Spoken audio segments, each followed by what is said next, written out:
এটা আমাদের দুঃখ যে আমরা এই দুঃখ নিয়ে এখন ওয়াকআউট না, আপনারা যদি ওয়াকআউট করার জন্য আগে প্রথমে সিদ্ধান্ত নিয়ে থাকেন, মোস্ট ওয়েলকাম, নো প্রবলেম। না না, তবে আজকের মতো দুঃখ নিয়ে আমরা ওয়াকআউট করছি। আসসালামু আলাইকুম।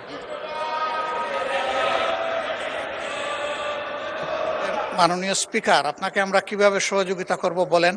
আমাদের তো একটা কমিটমেন্ট, যেমন তাদের কমিটমেন্ট জনগণের কাছে আছে, আমাদেরও আছে। আমরা এই কমিটমেন্টের জায়গাটা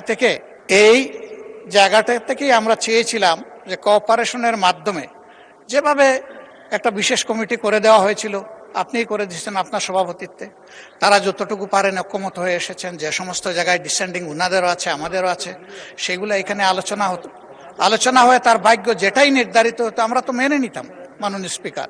কিন্তু আলোচনাই হবে না, এখন তো এটাকে অলরেডি এজেন্ডা আউট করে দেওয়া হয়েছে। তাইলে আমরা কি করতে পারি বলেন? বলা হচ্ছে যে ভবিষ্যতে আনবেন, ভবিষ্যতে আজকে রাত্রে 12টার পর তো আর 1 মিনিট কাউন্ট হবে না, এটাই তো রেড লাইন। আপনার শেষ হয়েছে? জি, আমার শেষ হয়েছে, ধন্যবাদ।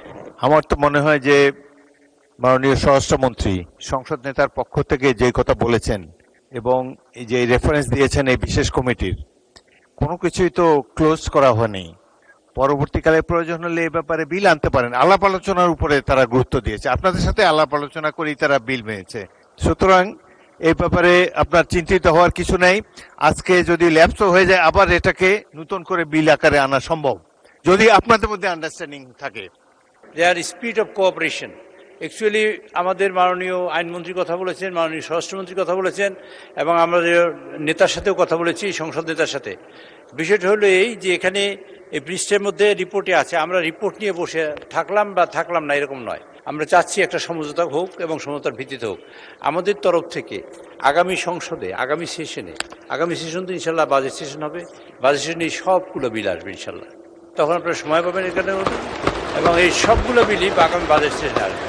সুতরাং সেখানে যেমন আপনারা আলোচনার সুযোগ পাবেন এবং এখানে কন্ট্রিবিউট করার সুযোগ পাবেন। মাননীয় বিরোধী দলের নেতা চিফ হুইপ অ্যাসুরেন্স দিয়েছে প্রত্যেকটা বিল আগামী সেশনে আসবে। I think this should satisfy you. প্রত্যেকটা বিলই আগামী সেশনে আসবে। বিরোধী দলের নেতাকে মাইক দেন। আস্থা হারানো অবস্থায় এখানে বসা মিনিংলেস।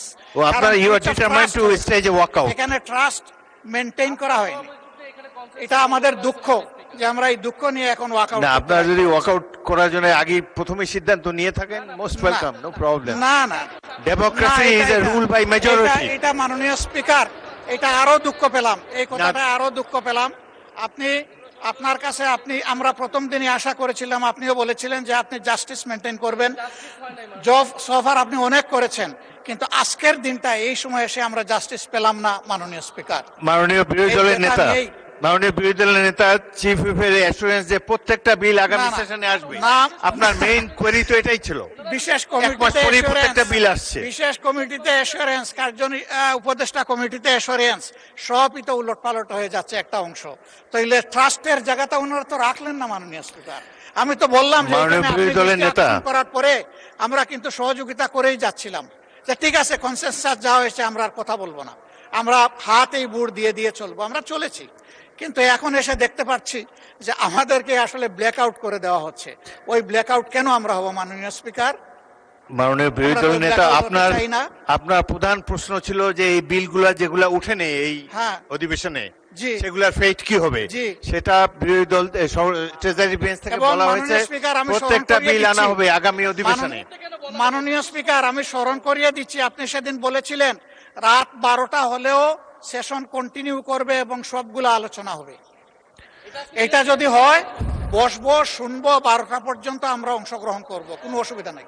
কিন্তু এখানে বলা হয়েছে 16টা বিল এখন উত্থাপন করা হবে না, এটা তো বিশেষ বিলেরই তো সিদ্ধান্ত। ওই আস্থার জায়গা ওনারা নষ্ট করে ফেলেছেন। এই জাদুঘরে একটা ক্লজে ওনারা যখন আনবেন তখন ভবিষ্যতে বেঁচে থাকলে আমরা অংশগ্রহণ করব। মাননীয় বিরোধী দলের নেতা 133-এর মধ্যে 16 তো ল্যাপস হচ্ছে না, 90 আলোচনা হয়েছে, আর বলেছেন যে একটা বাকি আছে, তাইলে আরো তো অনেকগুলা ল্যাপস হয়ে যাচ্ছে। ইনশাআল্লাহ আরো দেখা হবে, এখানেই দেখা হবে। তবে আজকের মতো দুঃখ নিয়ে আমরা ওয়াকআউট করছি। আসসালামু আলাইকুম।